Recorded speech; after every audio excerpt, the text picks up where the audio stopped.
What is going on, everybody? BobbyFi with my man Eric Sheets Haber. We're going to be talking a little bit of showdown for the NFL tonight. It's going to be a really weird showdown slate because, as Sheets pointed out to me earlier, it's we have basically nobody on Cleveland who we are used to playing, so we're going to have to figure out some things. All right, Sheets. I'll let you start off with sort of any overall takes you have here. I think you mentioned before off air that you thought we were going to have to leave a lot of money on the table. You don't have to, but the whole slate is a shit show.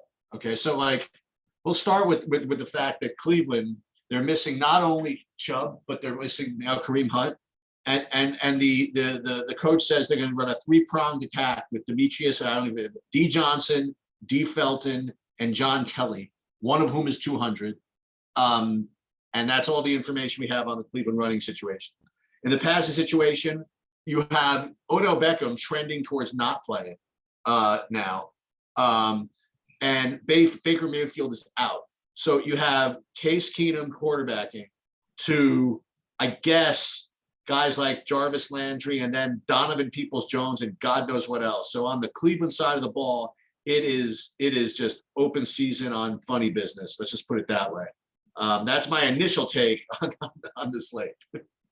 Yeah, I think the defenses definitely are going to be in some form of my lineups tonight.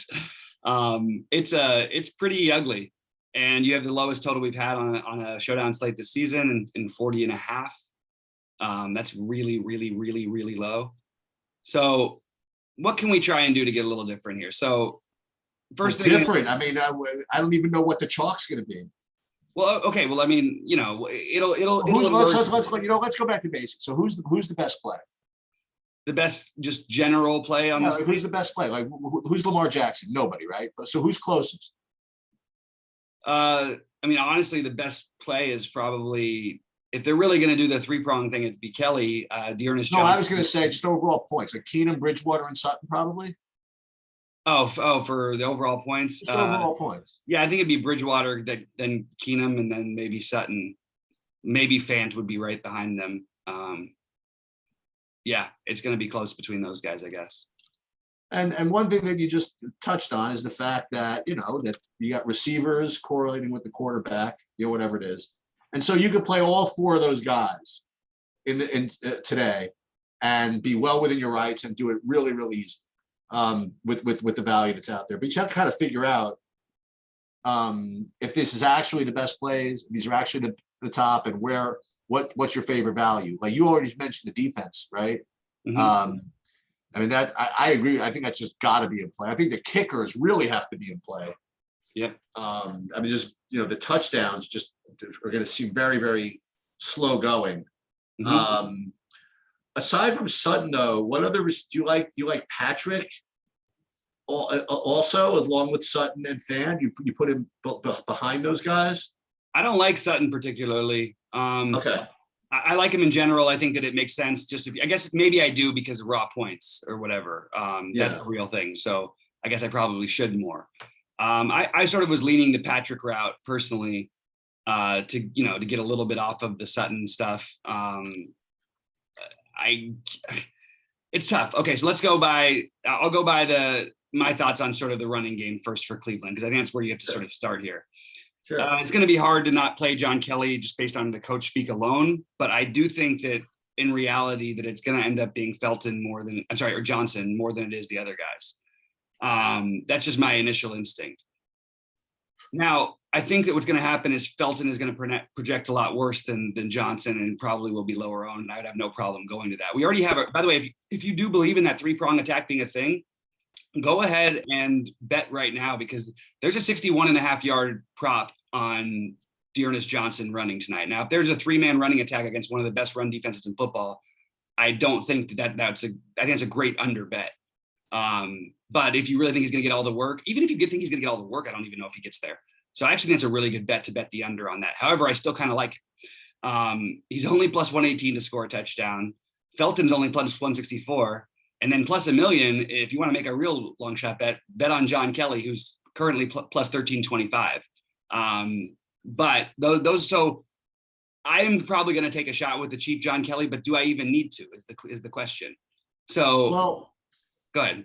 I'm gonna throw in a name from the past, like one of your I don't want to say, I don't say your partners. I know you must have done some stuff with him. I think he's doing his own thing now. He used to be Roto Grinders. This time I'm going to get his name right. JM to win. Okay, I want to throw him out there. Yeah, very, very, very super sharp guy, incredible writer. I don't know how he writes all the words that he writes. That's the best I can describe that. But there was one situation a couple of years ago, which he recommended a couple of times, and I'll recommend today. What's wrong with just playing all three running backs together and just getting the entire running game just in one play? I can answer that. I think that they don't have a very good likely chance of success. You don't think so? No, this is a great run defense. This would not be a spot where I'd be wanting to play running back all that badly anyway. Okay. So I'm only playing them because we have them. We don't have other options here. Okay. But what is going on? Sorry, if you do buy into the that the running game does succeed and they are a favorite somehow, they're a favorite. I like the running backs on the other side a little bit better. I would rather play Javonte Williams. I think he'd be my preferred one. So if I had to build like a lineup right now, it would probably include Javonte Williams. It would probably include at least one of the defenses. It would probably include Bridgewater, and it would probably include Keenum right off the bat. That's what I would probably start my lineups with. Keep something in mind also. Just because you don't think that the running game is gonna succeed, that doesn't mean there's not going to be plenty of dump off opportunities for all these guys. Sure. Because Case Keenum is not exactly Dan Marino out there. But he also isn't bad. Okay. He's better than people think. Like he's had some success in the NFL before. Like he's not like he's a nobody. I don't think it's like there's a reason why Cleveland's still favored in this game, even with all these guys out. And I think that's a big part of it. I do think that if we're going to play Keenum, though, maybe the natural thing is to play Keenum, Landry. Maybe you do fade the Bridgewater thing and then just play the, one of Patrick or Sutton or Fant to go with your mix. That's the way I'm leaning. Like I like Denver's offense so much better, partly because I have some idea of what's going to happen with them. But it's weird because Cleveland should have all this opportunity, and I'm having trouble outside of Jarvis Landry seeing really who's going to benefit the most from that. I don't think we need the value for Rashad Higgins, even though it could be Rashad Higgins. Donovan Peoples-Jones, that's fine, but I'd rather play Jarvis Landry than Donovan Peoples-Jones. So I'm just trying to figure out how to get. I mean, this is really a first look show because I'm really just trying to figure out how we get a lineup that makes even some sort of sense this early, and it's really hard to do without having a better idea about the Cleveland running game and about whether or not Beckham's playing. Those are the big ones, I guess. But I will lean on. I think Noah Fant would actually probably. The more I think about it, Noah Fant is probably the guy who I'd want the most of the Denver receiving game outside of Sutton, but maybe even including Sutton. I mean, the corners are really good in Cleveland. They can be beaten over the middle. I know it hasn't shown up quite as much this year as it has in the past, but you can get big games from tight ends against them. We've seen it already this season. So I'm going to lean on Fant, Landry, Keenum, Williams as my original starting core with a defense probably.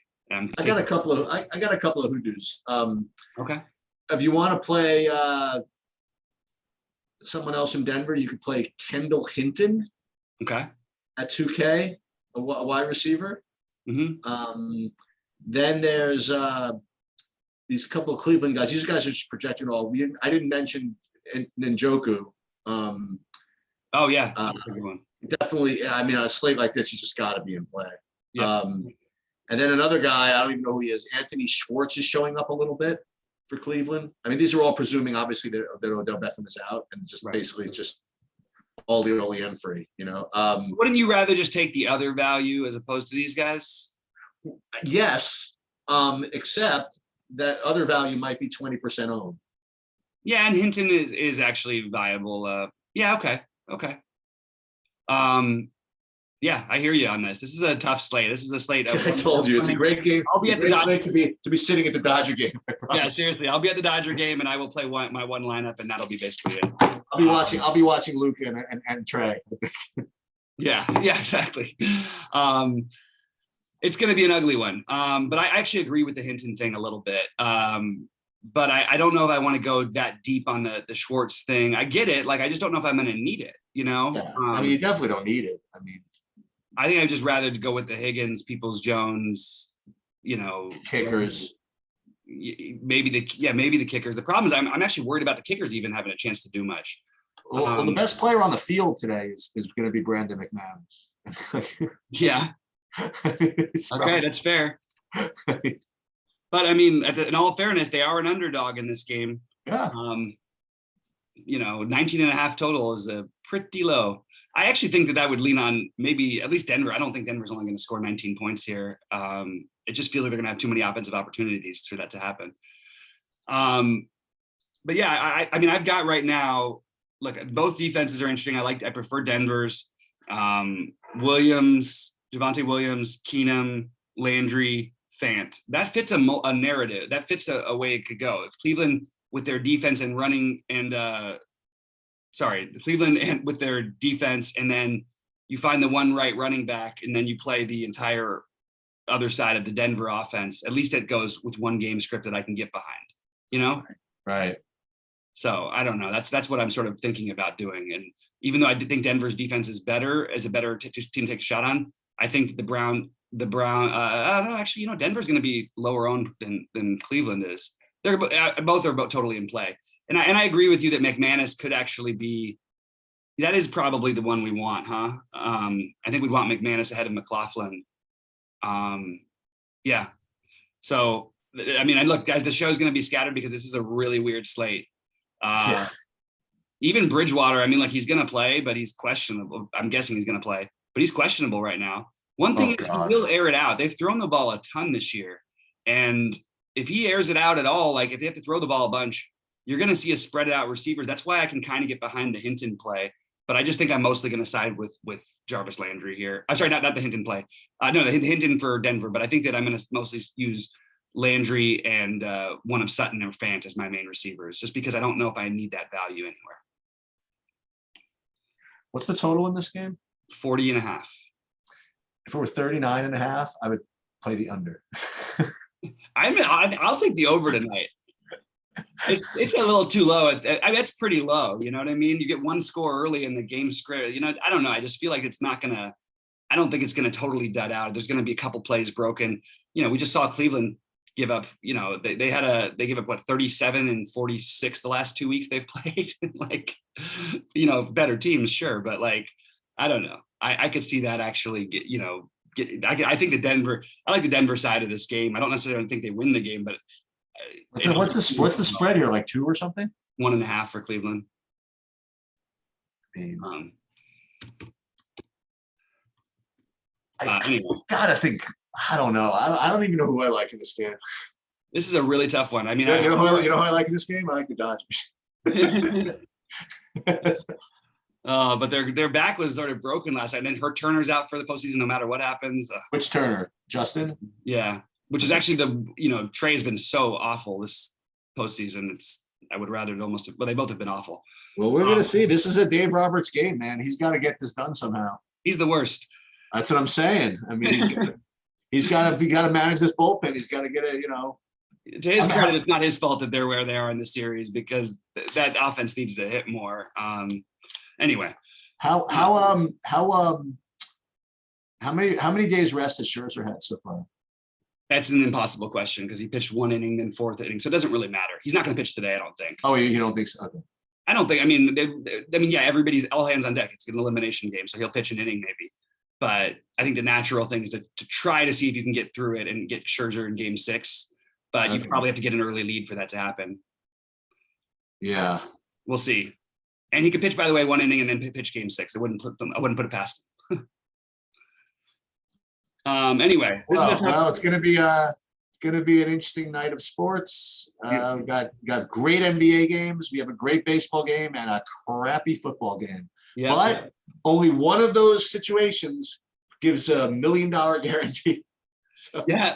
Yeah, and there's a lot of ways to go. This is a night where somebody could single-handedly win the million. Oh, absolutely. This is definitely it. Anyway, guys, I wish I could say I'd be with you guys later to set this up. I will post my actual ownerships on truedfs.com for all sports. But I just want to say that this is definitely not a pretty scenario for this football game. And I wish we could do a better job guiding you. It's just really hard in the morning. If it was right before lock and we had people in. And so this is what I'm going to do. So I'm going to be there at 6 for the live before lock NBA thing. I don't anticipate me being that busy at 6:30 with my lineups in the NBA, unless obviously Luka's ruled out. You know how it goes. But so I'll hang around there for a half hour, and I should hopefully have some at least the injury report for the showdown slate, hopefully, or at least close. Where I'll answer some questions around there, but Awesome. Well, thanks for covering that one tonight, and I got tomorrow, but yeah, good luck to everybody. This is going to be a kind of a tough slate. Sorry we couldn't be more helpful. If you have any questions, post them in Discord. I'm sure Rhodey, myself, or Sheets would be happy to answer them whenever we see them. Yep. And good luck to you all out there. All right, later.